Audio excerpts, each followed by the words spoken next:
The word scrimmage, a variant of the noun skirmish, has roots in late Middle English. It first appeared in literature around 1800, and its usage peaked in 1922, which makes sense a few years after the conclusion of World War I.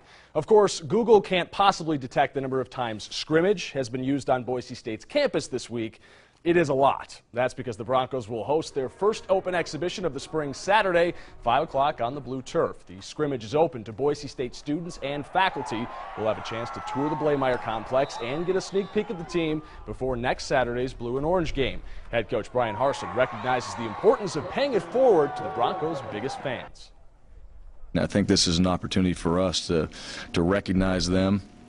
To be around them, to have them come in the facilities here. You know, it's fun for the players too, because they're the ones that are interacting, with those folks day in and day out, not just us. They're a huge support system for us, not just on game day.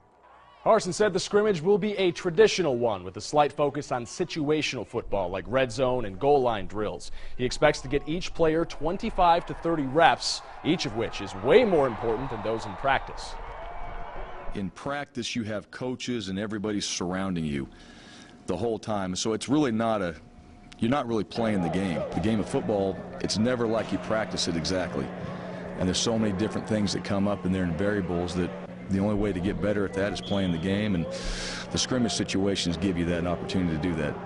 Harsin will not be able to evaluate a few of his players, including Connor Peters, who will be out the rest of the spring with an injury. Peters joins fellow tight end Alec Danens and linebacker Ben Weaver on the sidelines, although all three should be full go by the fall. Last year, the injury bug bit the Broncos particularly hard, forcing Coach Peterson to suit up a lot of freshmen.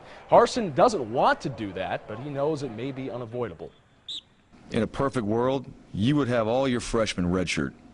All right, then they could come in, and not so much because of the playing time, but I mean, nowadays you're microwaving guys to get them ready.